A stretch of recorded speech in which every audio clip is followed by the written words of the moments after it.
नमः संस्कृताय प्रश्न पत्र गंगा के इस द्वितीय एपिसोड में मैं आपका स्वागत करता हूं और आप Sanskrit Ganga NTA UGC NET JRF and higher episode number 2 Sanskrit Ganga code 25 और ये दिसंबर का जो है आपका भाग 1 इसका क्या करेंगे आज। बिल्कुल सामरसिक सामरसिक इत्युक्ते कह सकते हैं, इत्युक्ते कह सकते 2019 का है ये भी ध्यान दीजिएगा। बिल्कुल प्रश्न और उसका उत्तर क्या होगा इतना ही आप जानेंगे, चूंकि पिछला वाला जो बनाया बहुत ज़्यादा भारी हो गया था और भारी होने के चलते इसको हल्का करना पड़ रहा है और फिर जो है समय आने पर इसकी व्याख्या भी की जाएगी। आइए चलते हैं पहले प्रश्न की ओर, साक्षात चलते हैं। पहला प्रश्न देखिएगा, यहाँ पे लिखा हुआ है अनुकरण सिद्धान्तस्य समर्थकः मुख्यतया अस्ति। अनुकरण सिद्धांत का समर्थकः मुख्यतया अस्ति। अनुकरण सिद्धांत का समर्थक कौन है, मुख्यतया कौन है, तो कहते हैं अरस्तु हैं। इसके समर्थक कौन है? अरस्तु हैं, अर्थात लॉन्जाइनस, क्रोचे, प्लेटो इत्यादि नहीं होंगे। तो इतना आपको जानना है। अनुकरण सिद्धांत के समर्थक कौन है? तो अरस्तु हैं। ये आपका प्रथम प्रश्न हो गया। अब आइए द्वितीय प्रश्न पर चलते हैं। द्वितीय प्रश्न देखिएगा, यहाँ लिखा है अमृत सहोदरापि कटु विपाका शुकनासोपदेशे वर्णनमिदं वर्तते। सरस्वत्याः उत वा कादम्बर्याः लक्ष्म्याः वा महाश्वेतायाः वा। ऐसा करके चार विकल्प आपको दे दिए। तो कह रहे हैं कि जब कादम्बरी आप पढ़ते तो वहाँ आप पढ़ते हैं लक्ष्म्याः, तो अमृत सहोदरापि कटु विपाका का लक्ष्मी इति। तो ये वाला जो सी नंबर विकल्प है आपका क्या हो जाएगा? सही हो जाएगा। इसके बाद आइए 3 नंबर पे चलते हैं। 3 नंबर देखिएगा, यहाँ लिखा है अलोन्त्यात् पूर्ववर्णस्य का संज्ञा भवति। अलोन्त्यात् पूर्ववर्णस्य का संज्ञा भवति तर्हि उपधा संज्ञा भवति। का संज्ञा भवति? उपधा संज्ञा भवति। इत्युक्ते निष्ठा, तवतु निष्ठा, गति, ये संहिता है ना, ये तीनों नहीं होगा, उपधा संज्ञा हो जाएगा। अब आइए चौथे विकल्प पर चलिए। चौथा देखिएगा, यहाँ लिखा हुआ है महाकवि कालिदासस्य प्रसिद्धौ कस्यालङ्कारस्योदाहरण रूपेण उपयोगः क्रियते तर्हि उच्यते उपमा कालिदासस्य भारवेरर्थगौरवं दण्डिनः पदिलालित्यं माघे सन्ति त्रयो गुणाः इति दिशा वक्तुं शक्यते इति। कह सकते हैं कि उपमा अलंकार जो है कालिदास की प्रसिद्धि के लिए यह अलंकार जो है क्या है? प्रसिद्ध है। अर्थात प्रथम ये उपमा अलंकार आपका क्या हो जाएगा? सही हो जाएगा। अब आइए चलते हैं आगे। 5वां प्रश्न देखिएगा आप। 5वें प्रश्न पर दिया गया है याज्ञवल्क्य मते उत्तरा क्रिया कुत्र बलवती भवति। जब याज्ञवल्क्य स्मृति के आप व्यवहार अध्याय में पढ़ रहे थे तो वहाँ आया था सर्वेष्वर्थ विवादेषु बलवत्युत्तरा क्रिया।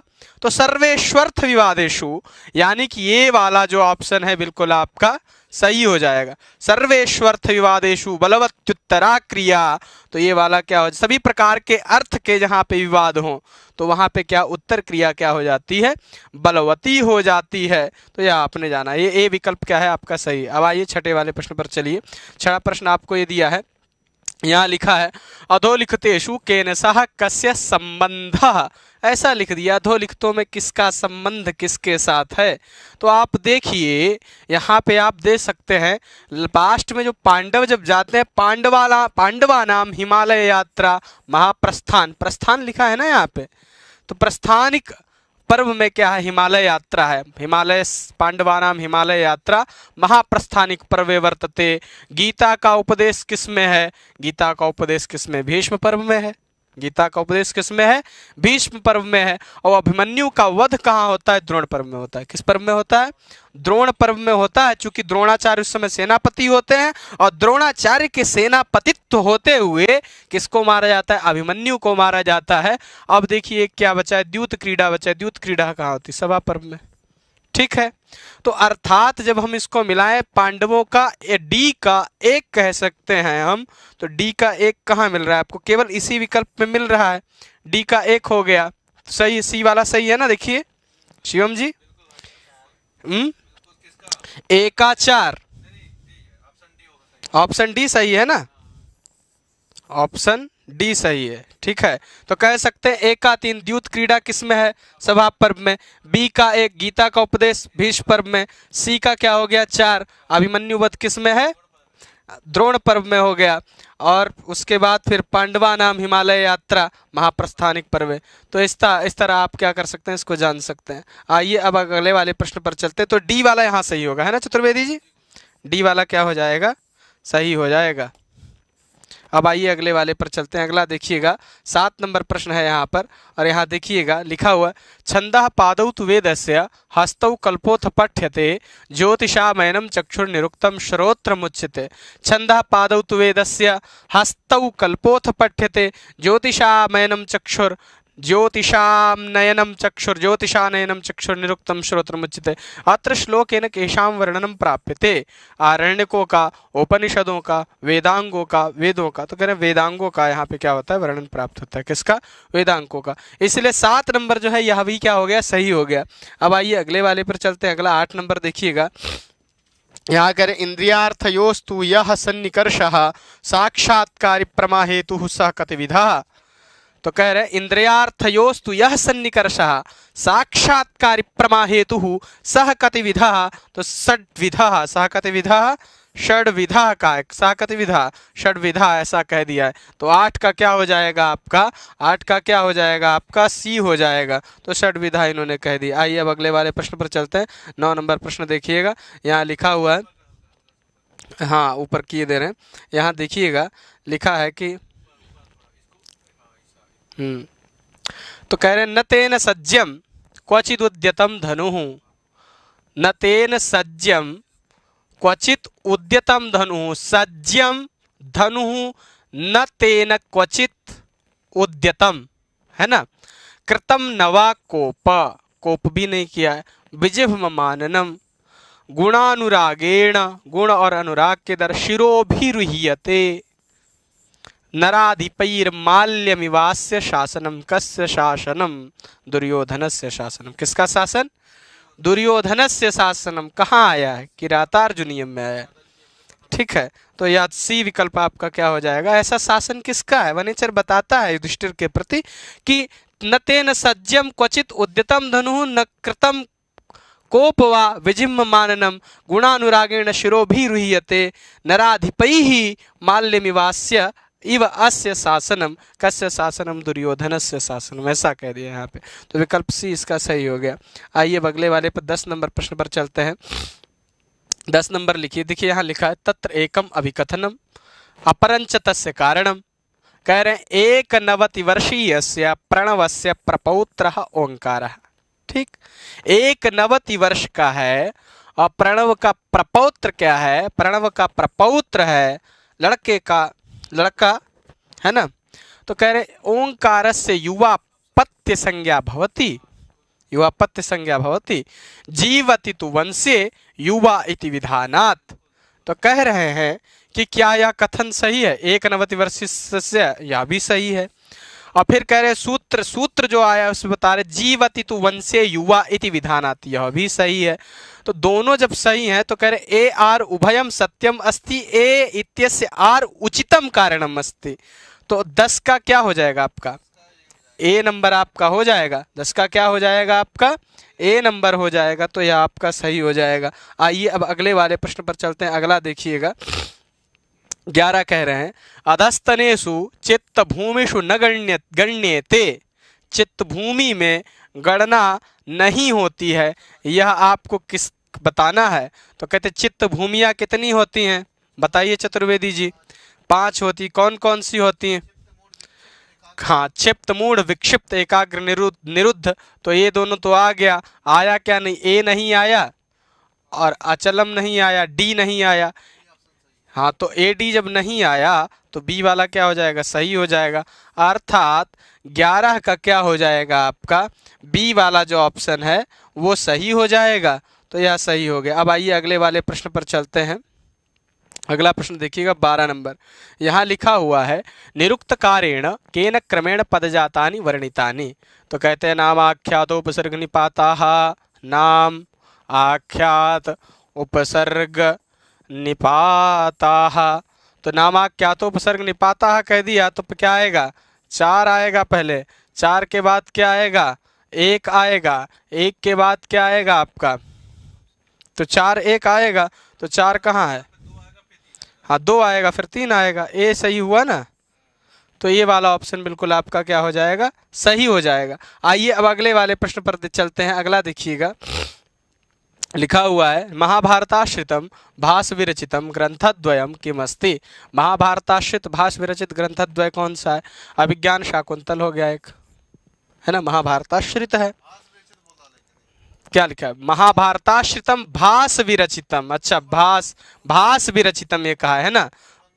तो उरुभंगम जो है, एक उरुभंगम हो गया और एक दूत घटोत्कचम हो गया, बी और डी हो गया, है ना। तो ऑप्शन डी हो जाएगा। बी डी कहाँ आया? डी में आया। अर्थात महाभारताश्रित भी होना चाहिए। महाभारताश्रित अभिज्ञान शाकुंतल है पर कालिदास कृत है। और पूछा क्या? भास विरचितम। तो उरुभंगम और दूत घटोत्कचम, बी और डी, बी डी मिल रहा है कहाँ आपका? ऑप्शन नंबर 4 में मिल रहा है। इसीलिए आपका ये जो ऑप्शन क्या हो जाएगा, डी वाला क्या हो जाएगा, सही हो जाएगा। डी वाला क्या हो जाएगा आपका, सही हो जाएगा। आइए अगले वाले प्रश्न पर चलते हैं। अगला प्रश्न देखिएगा 14 नंबर पे, यहाँ लिखा हुआ है पुरुरवा उर्वशी संवाद सूक्ते कियंतो मंत्राहा संति। पुरुरवा उर्वशी संवाद सूक्त में कितने मंत्र हैं, यह आपको बताना है। तो आप कितने मंत्र इसमें बताएंगे? तो आप कहेंगे कि पुरुरवा उर्वशी संवाद सूक्त में कितने मंत्र हैं? 18 हैं। और यमयमी में कितने हैं? यमयमी में 14 हैं। यमयमी में कितने हैं? 14 हैं। तो आइए अब अगले वाले में चलते हैं। अगला प्रश्न देखिएगा, यहाँ लिखा है दर्शम नु विश्वदर्शतम दर्शम रथमधिक्षमी एता जुषत में गिराहा।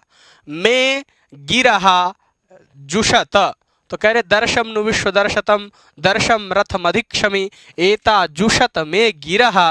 तो गिरह उपर्युक्त मंत्रे गिरह पदस्य अर्थौस्तः। अर्थौ अर्थ क्या है? तो आपको बताना है। आप कहें गिर कहते हैं, वाणी को भी कहते हैं और स्तुति को भी कहते हैं। सी हो गया, डी हो गया। सी कहाँ आया? यहाँ आया। डी कहाँ आया? यहाँ आया। तो ये वाला विकल्प जो सी वाला आपका क्या हो जाएगा, है ना, बिल्कुल सही हो जाएगा। सी वाला क्या हो जाएगा, बिल्कुल आपका सही हो जाएगा। तो 15 का सी आपका हो गया। आइए अब अगले वाले प्रश्न पर चलते हैं। अगला प्रश्न देखिएगा 16 नंबर प्रश्न है। यहाँ 16 नंबर देखिएगा, यहाँ लिखा हुआ है नाट्यशास्त्रे विश्वकर्मणा प्रेक्षागृहस्य त्रैविध्य वर्णितम। क्या वर्णितम? कि भैया नाट्य मंडप के प्रकार बताए गए हैं, 2 प्रकार बताए गए नाट्य मंडप के। तो एक कहते हैं कौन कौन से, जैसे इसमें दिया है ऑप्शन त्रैविध्य किम वर्णितम। तो कहते हैं एक क्या वर्णित है? विकृष्टम। विकृष्टम है कि त्र्यस्त्रम है कि चतुरस्त्रम है कि अष्टास्त्रम है? तो कहते हैं विकृष्टम। विकृष्टम और त्र्यस्त्रम। तो इस तरह से ए और बी क्या हो जाएंगे आपके, सही हो जाएंगे। यानी कि ऑप्शन ए 16 का ए जो है आपका बिल्कुल क्या हो जाएगा, सही हो जाएगा। 16 का क्या हो जाएगा, ए सही हो जाएगा। आइए अब अगले वाले प्रश्न पर चलते हैं। अगला प्रश्न देखिएगा और अगला प्रश्न है आपका 17 नंबर और यहाँ लिखा हुआ है ध्वन्यालोके प्रतीयमानस्य तृतीयः प्रभेदः कः। ध्वन्यालोक में प्रतीयमान का, प्रतीयमान जो ध्वनि है उसका तृतीय भेद क्या है? तो कहते हैं रसादिः। क्या भेद है? रसादिः तो तृतीय भेदः, यह तृतीय भेद है। तो 17 का सी क्या हो जाएगा आपका, सही हो जाएगा। आइए अब अगले वाले प्रश्न पर चलते हैं। अगला प्रश्न देखिएगा 18, कह रहे हैं कि राम शब्दस्य पंचम्येकवचनस्य विषये समुचितम कथनम नास्ति। कि राम शब्द के पंचमी एक वचन के विषय में समुचित कथन नहीं है। रामात भी बनता है, रामात इति रूपम भवति, रामाद अपि इति रूपम भवति, अवसाने खरः स्थाने चरो न भवति परंतु किम भवति। तो कह रहे क्या होता है? अवसाने झलाम चरो वा, रामात रामाद ऐसा बन जाता है। तो यह तीनों क्या है, सही है। और सी वाला क्या है, नहीं सही है। क्या सही नहीं यही पूछ रहा है, तो ये आपको बता देना है, ऑप्शन सी। आइए अब 19 नंबर प्रश्न पर चलते हैं। 19 नंबर देखिएगा, 19 नंबर में लिखा हुआ है वैदिक साहित्ये अधोलिखितानां सुनिश्चित क्रमोलेख्यः। वैदिक साहित्ये अधोलिखितानां सुनिश्चितक्रमोल्लेख्य ब्राह्मण, उपनिषद, शुक्ल यजुर्वेदः, सूत्र साहित्यम। तो सबसे पहले तो वेद आता है। क्या आता है? वेद आता है। तो क्या हो जाएगा? वेद किस में है? एक बी का मतलब दिया है शुक्ल यजुर्वेद, तो शुक्ल यजुर्वेद क्रम पूछ रहा है आपसे, तो शुक्ल यजुर्वेद का क्या बाद आएगा? ब्राह्मण, ब्राह्मण के बाद उपनिषद, उपनिषद के बाद क्या आएगा? सूत्र साहित्य। बी ऑप्शन क्या होगा आपका? बी ऑप्शन होगा ना। 19 का क्या हो जाएगा आपका? बी हो जाएगा। तो 19 का बी बिल्कुल आपका सही हो जाएगा। उसके बाद आइए 20 नंबर प्रश्न पर चलते हैं। और 20 नंबर प्रश्न नंबर देखिएगा, यहाँ लिखा हुआ है, ध्यान से देखिएगा इसको।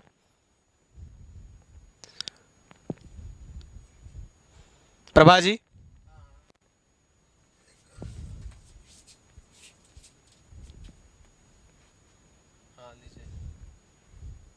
देखिएगा इसको। तो कह रहे हैं कि 19 हो गया आपका, 20 नंबर हो गया। इसका मैंने आपको बता दिया, सबसे पहले शुक्ल यजुर्वेद आएगा तो 3 आ रहा है, ये आपका बिल्कुल सही हो गया 3 नंबर। बी वाला सही हो जाएगा। उसके बाद देखिएगा यहाँ पे आया 20 नंबर, और 20 नंबर में लिखा हुआ है पैलः इति पदम विद्यते गण विशेषस्यादिमः शब्दः पैले भवा पीलाया गोत्रापत्यम पैलस्य इयम्। ये इयम् ये स्त्रीलिंग में आ जाता है, स्त्रीलिंग का द्योतन करवाता है, इसीलिए ए और डी हमको कहाँ मिल रहे हैं? ए और डी गण विशेषस्यादिमः शब्दः, ठीक है। और पीला या गोत्रापत्यम, यह तो एक ये सही हुआ और सी सही हुआ। ए और सी आपको कहाँ दिख रहा है? ए और सी इसमें दिख रहा है, तो सी में दिख रहा है, तो ये वाला क्या हो जाएगा? आपका विकल्प सही हो जाएगा। तो यह विकल्प आपका क्या है? एकदम सही है। आइए अब अगले वाले प्रश्न पर चलते हैं। अगला प्रश्न देखिएगा, 21 नंबर प्रश्न है। यहाँ पर दिया हुआ है हरि एतौ इत्यत्र भवतः, क्या भवतः? तो कह रहे हैं यण संधि होगा कि पररूप होगा कि प्रकृति भाव होगा कि प्रगृह संज्ञा होगा, यहाँ पर आपको बताना है। तो कह रहे हैं कितना नंबर है? ये 21 नंबर है। तो इसमें आपको बताना है यहाँ क्या हो जाएगा? प्रगृह संज्ञा होगा और प्रकृति भाव होगा। क्या होगा? प्रगृह संज्ञा होगा और प्रकृति भाव हो जाएगा। हरि एतौ प्रगृह संज्ञा और प्रकृति भाव। सी और डी जब मिलाएंगे तो किस ऑप्शन में मिलेगा? सी में मिलेगा। किस में मिलेगा? सी में मिलेगा। तो यह आपका सही हो गया। आइए अब अगले वाले प्रश्न पर चलते हैं। 22 नंबर प्रश्न देखिएगा। 22 नंबर में दिया हुआ है पाणिनीय शिक्षानुसारम लृकारस्य भेदाः संभवन्ति। पाणिनीय शिक्षा के अनुसार लृकार के भेद हो सकते हैं, या आपसे पूछा जा रहा है। तो कह रहे हैं ह्रस्व दीर्घ प्लुताः। क्या कह रहे हैं आचार्य जी? ह्रस्व दीर्घ प्लुताः। तो पाणिनीय के अनुसार भेद कितने हो सकते हैं? पाणिनीय शिक्षानुसारम लकारस्य भेदाः संभवन्ति। तो ह्रस्व दीर्घ प्लुताः भेदाः संभवन्ति, ऐसा कह दिया। तो 22 का डी क्या हो जाएगा? सही हो जाएगा। आइए अब अगले वाले प्रश्न पर चलते।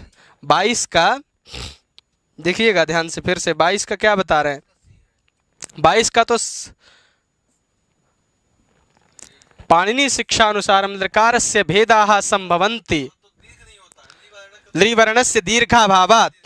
अब पाणिनीय शिक्षायाम, पाणिनीय शिक्षायाम किम भवति? 22 का सी ह्रस्व प्लुतौ, ये वाला आपका सही होगा, है ना? लृवर्णस्य दीर्घाभावात्, है ना? तो कह रहे पाणिनीय शिक्षानुसारम लकारस्य भेदाः संभवन्ति ह्रस्व प्लुतौ भेदाः संभवन्ति। सी ऑप्शन क्या हो जाएगा? आपका सही हो जाएगा। आइए आगे चलते हैं। अगला देखिएगा 23 नंबर। कह रहे हैं कि जैन मतानुसारम सप्त तत्वानां समुचितः क्रमोऽस्ति। आश्रवः संवरः बंधः निर्जरा जीवः, इस तरह दे दिया आपको। आप केवल वह जानिए जीव आश्रव बंध संवर निर्जराः। जीवः आश्रवश्च बंध संवर निर्जराः मोक्षोप्येको अन्यतमः जैने तत्व विमर्शण, है ना? जैने तत्व विमर्शण, यानी कि सी वाला जो है आपका बिल्कुल ऑप्शन क्या हो जाएगा? सही हो जाएगा। जीवः आश्रवश्च बंध संवर निर्जराः मोक्षोप्येको अन्यतमः जयिने तत्व विमर्शना। तो इस तरह आपको जानना चाहिए। आइए अब अगले वाले पे चलते। 24 नंबर प्रश्न पर यहाँ दिया गया है कि पूर्ववर्तीन आचार्यस्य प्राथम्येन कालक्रमानुसारम् उचितमुत्तरं निर्दिशत। पूर्ववर्तीन आचार्यस्य प्राथम्येन कालक्रमानुसारम् उचितमुत्तरं निर्दिशत।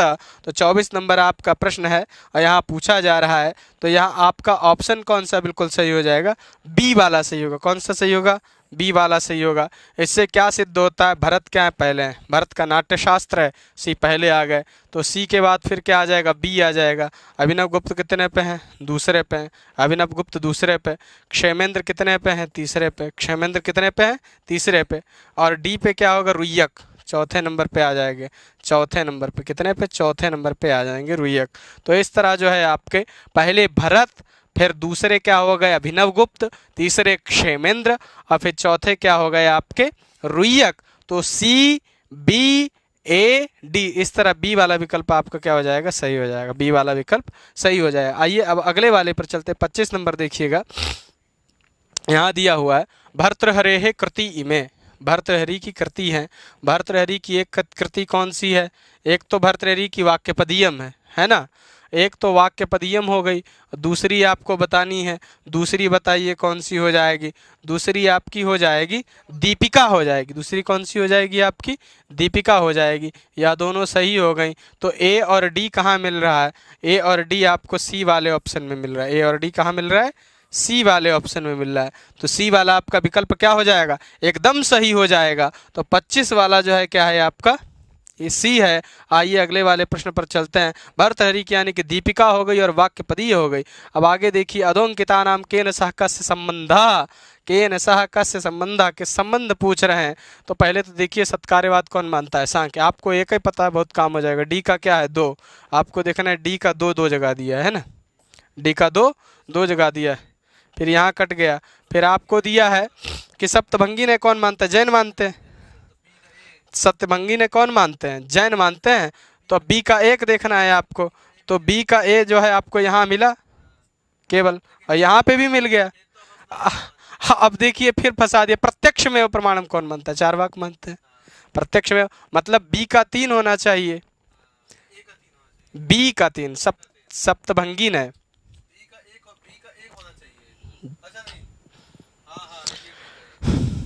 कहाँ डाउट में फंस गए आप? सत्कार्यवाद किसका है? सांख्य का है। सत्कार्यवाद किसका हो गया? सांख्य का हो गया। ठीक है। हेत्वाभास किसके हो गए? पंच हेत्वाभास नैयायिक का हो गया। सप्तभंगी ने किसके हो गए? जैन के हो गए। प्रत्यक्ष में प्रमाणम किसका हो गया? चार्वाक का हो गया। तो है ना। तब अब देखिए ए का क्या होना चाहिए? ए का 3 होना चाहिए ना। ए का 3 यहाँ हुआ। ठीक है। अब बी का क्या होना चाहिए? बी का 2, बी का 1 होना चाहिए, यहाँ हुआ। और ठीक है, अब देखिए सी का क्या होना चाहिए? 4 होना चाहिए, यहाँ हुआ। अब देखिए डी का क्या होना चाहिए? डी का 2 होना चाहिए, यहाँ हुआ। कहाँ फंस गए थे आप? तो उसके बाद देखिए बी वाला विकल्प आपका क्या हो गया?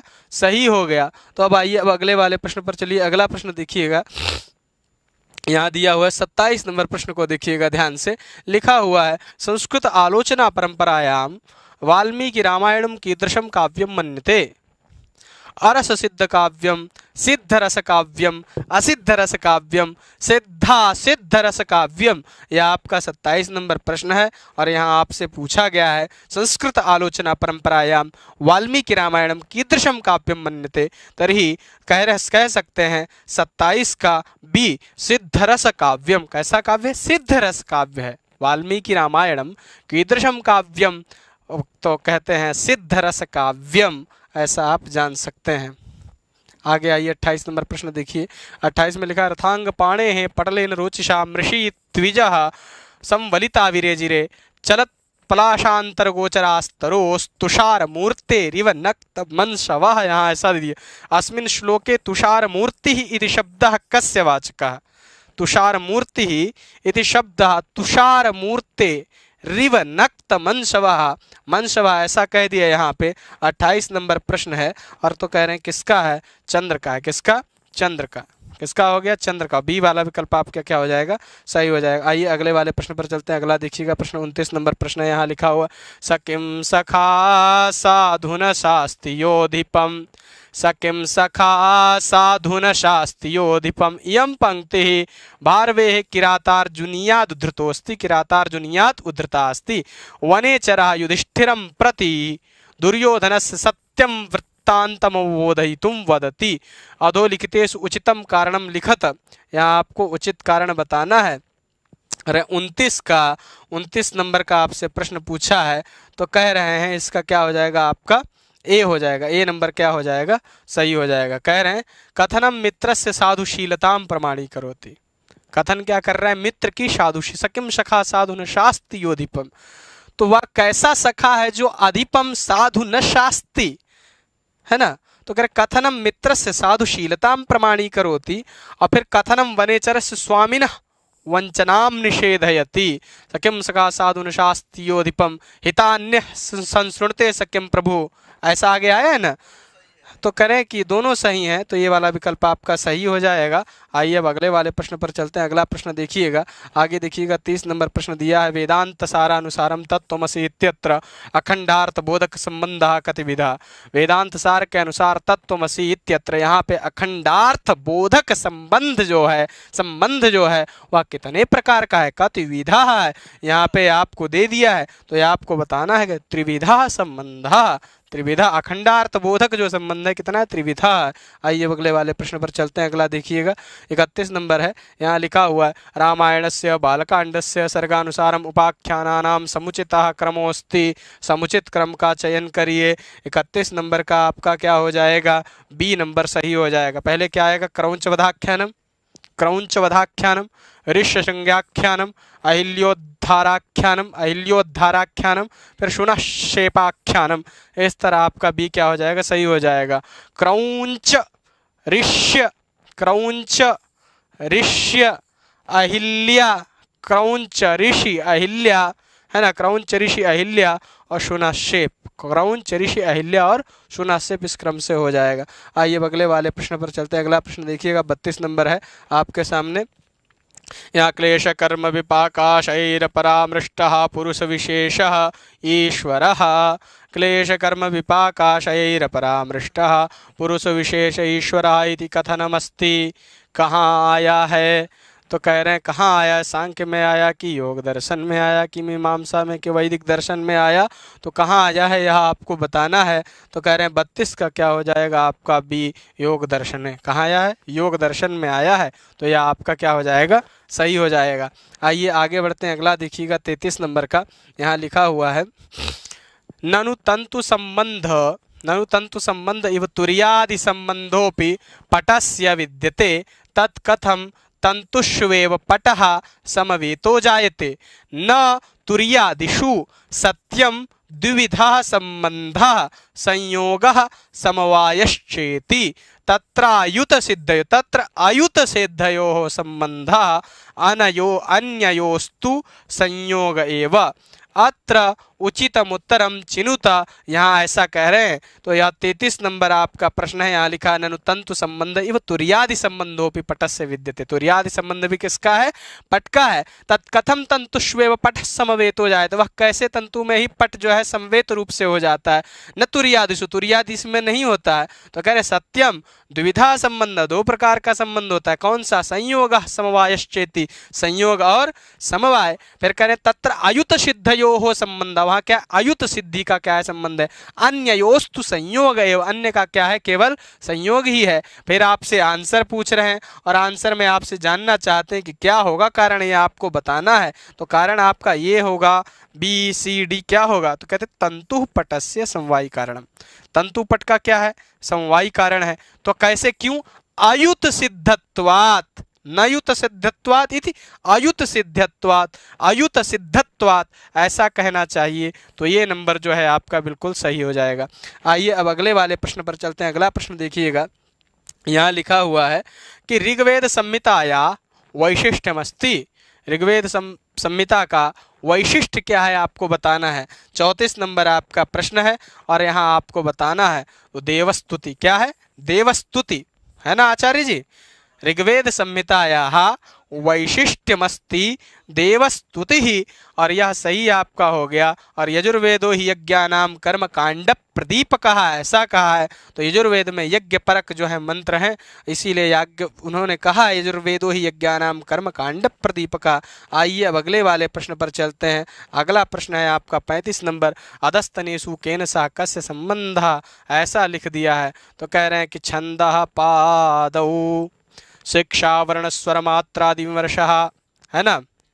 व्याकरणम, क्या व्याकरणम किस में आ जाएगा? शब्दानुशासनम, कल्पः यज्ञ विधान विमर्शः, छंदः पाद व्यवस्था। छंद में कितने पाद होते हैं? 4 है। बिल्कुल सही कनेक्शन हुआ है ना।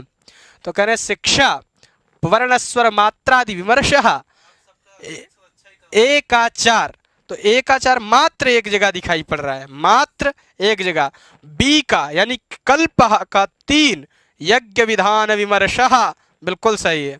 फिर कह रहे सी का 2 व्याकरणम, सी का 2 अथ शब्दानुशासनम, ये भी बिल्कुल सही कनेक्शन बैठ गया। अब अरे डी का 1 छंदः पादौ तु वेदस्य, ये भी हो गया। तो बिल्कुल सही कनेक्शन बैठा है, और यानी कि इसके अनुसार बी विकल्प जो है क्या आपका बिल्कुल सही हो जाएगा।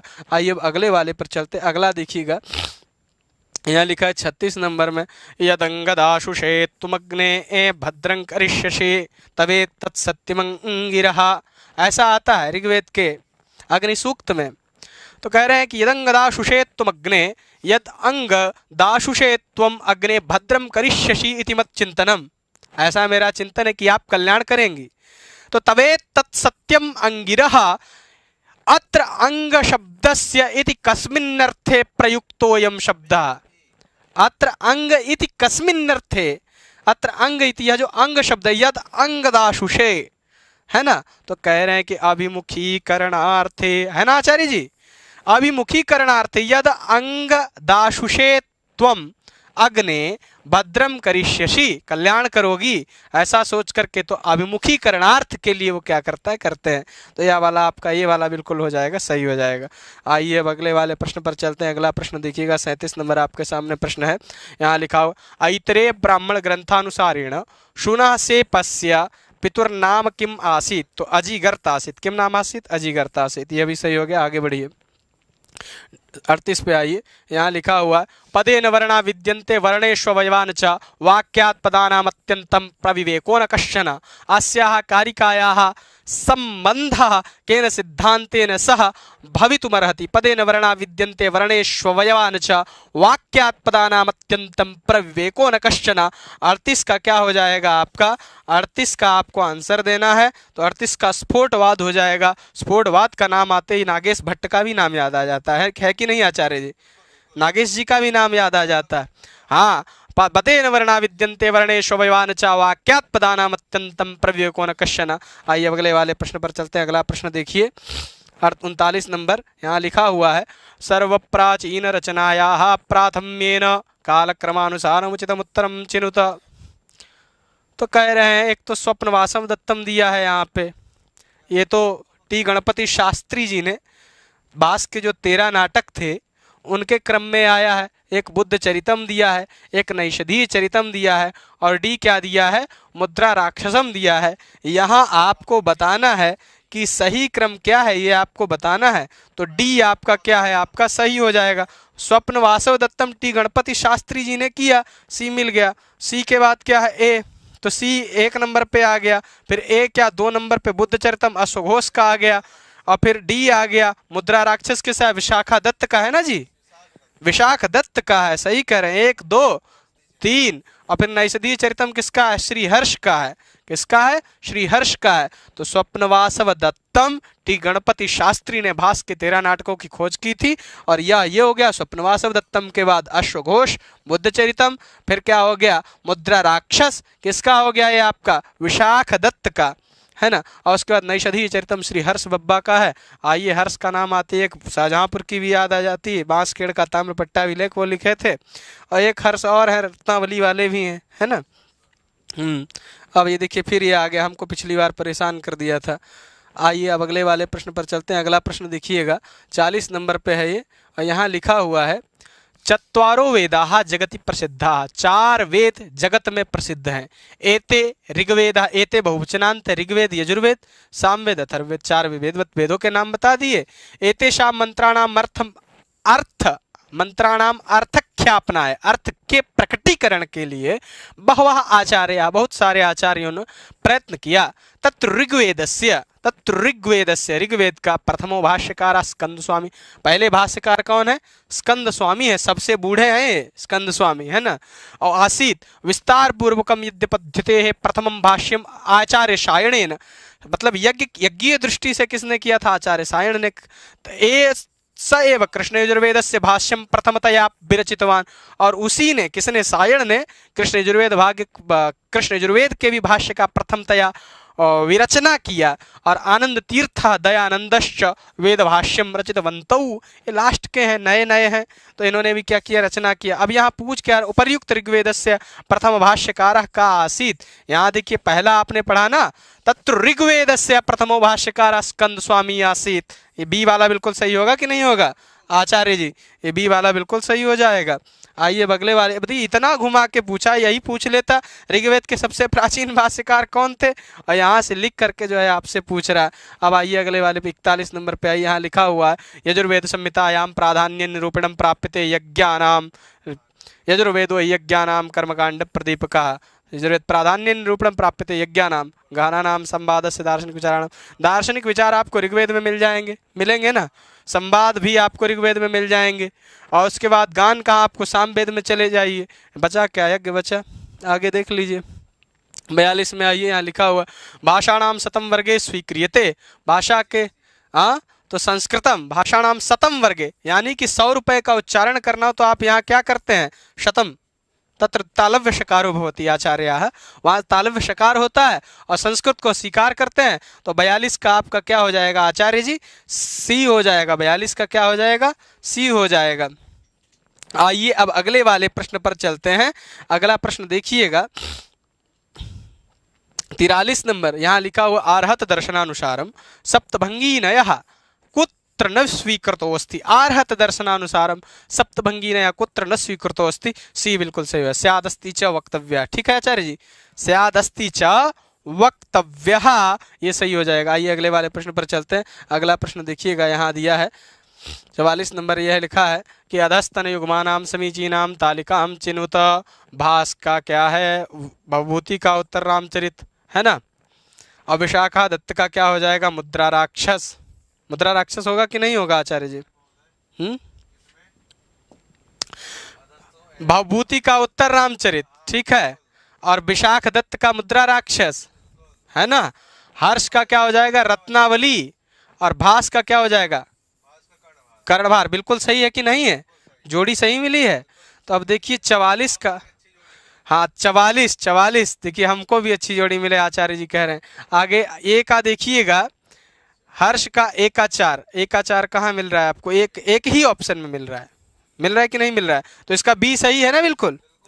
और बी का 3 बता रहा है, बी माने भवभूति, और सी 3 माने उत्तर रामचरितम। सी का 1 बता रहा है विशाखा दत्त और मुद्रा राक्षस, और उसके बाद डी का 2 बता रहा है, डी माने भवभूति, डी माने भास, और 2 कर्णभार। बिल्कुल कनेक्शन बैठ गया। आइए अगले वाले प्रश्न पर चलें। अगला प्रश्न देखिएगा 45 नंबर प्रश्न है। बिल्कुल आप संपूर्ति की ओर चल रहे हैं। वैशेषिक दर्शनानुसारम सप्त पदार्थेषु न गण्यते, वैशेषिक दर्शन के अनुसार सप्त पदार्थों में गणना नहीं होती है। ध्यान दीजिएगा, यहाँ लिखा हुआ है कि वैशेषिक दर्शन के अनुसार सप्त पदार्थों में गणना नहीं होती है।